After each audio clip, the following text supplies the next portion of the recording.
En mi época, hace muchos años atrás, en mi época de jovencito, recuerdo que hacía muchas anginas a repetición, anginas pultáceas, las que tienen las placas en la garganta que necesita de antibióticos para su tratamiento. Y en aquella época decían que si tenías más de 4 al año, era candidato a una cirugía justamente de amígdalas.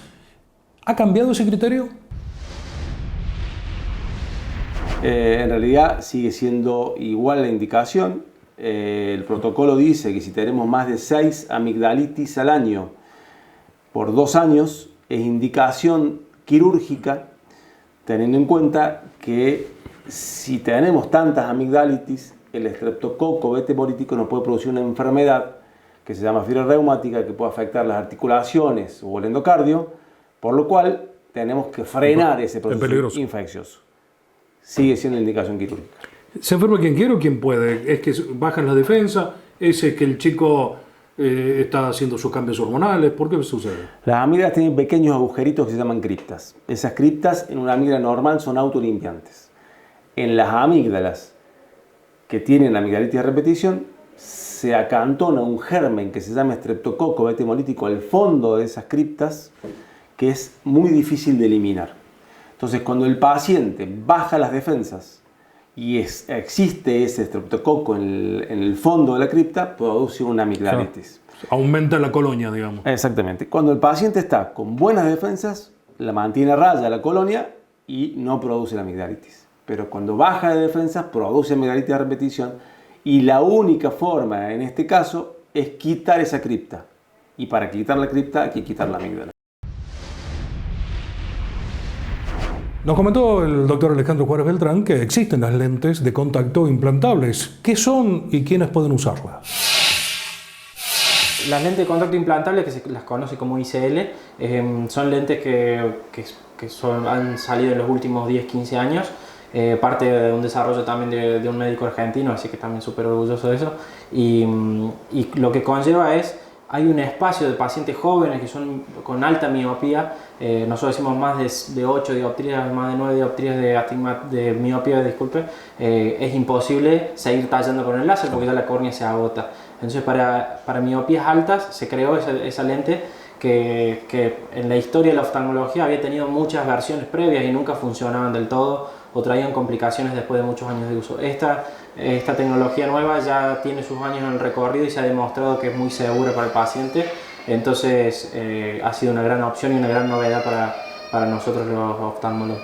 Es un acto quirúrgico totalmente distinto de lo que hablábamos. Bueno, también el LASIK de alguna manera es un acto quirúrgico, pero cuando uno entra en el ojo, la pregunta es cuál es la más ventajosa y menos complicada, digamos, para un paciente y o para un profesional que se tiene que hacer esa técnica, ¿no? En realidad lo que nosotros elegimos siempre es, acorde a los estudios del paciente, cuál es su mejor opción. Si se puede hacer láser, se hace láser porque suele ser la cirugía más digamos, rápida, mejor recuperación, de bajo riesgo, de menor costo económico muchas veces.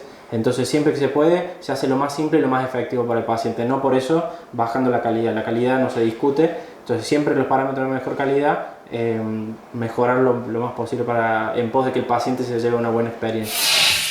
La cirugía de la obesidad mórbida no es algo mágico, es una herramienta y no la solución. Claro, si vos repasas todos los encuentros que hemos tenido y lo que hemos grabado, siempre hemos hablado de cirugía como herramienta. ¿Para qué? Para manejar una enfermedad que es parte del paciente, que lo va a acompañar toda la vida. Entonces, esta herramienta va a tener muchísimos frutos y resultados si se aprende a utilizarla en el ámbito del consultorio. La realidad es que a los pacientes nunca les ha ido bien manejando por cuenta propia la obesidad. Por eso llegan a consultarnos, sobre todo cuando es una obesidad severa. Por lo tanto, ¿qué necesidad de querer manejar solo esta nueva herramienta? Si tenés un grupo que tiene experiencia en miles de pacientes, que ya sabe perfectamente cómo guiarlos en cada punto, el secreto es justamente acercarse, venir, tomar una consulta. Si nos hemos salido de la línea, enderezarlo y ver de alguna manera cómo seguimos adelante. Cuando hablamos de infertilidad, ¿siempre hablamos de inconvenientes a nivel de las trompas del falopio o de los ovarios? La infertilidad es multicausal. Primero, una patología, no es una patología de la mujer, es una patología de la pareja. Claro. Entonces primero se debe estudiar la pareja porque quizás el responsable sí, responsable, porque no hay culpable, es el hombre y no la mujer. Entonces por eso siempre lo debemos encarar como una patología de pareja y estudiarlos a los dos, y es multifactorial, es decir que hay múltiples lugares donde, entre ellos la trompa, el ovario, pueden ser los causales de la infertilidad. O endometriosis. La endometriosis sí se asocia con subfertilidad, es decir, con dificultad de quedar embarazada en forma espontánea. Entonces vas a ver que la paciente que tiene una endometriosis y tiene hijos generalmente los tuvo de joven.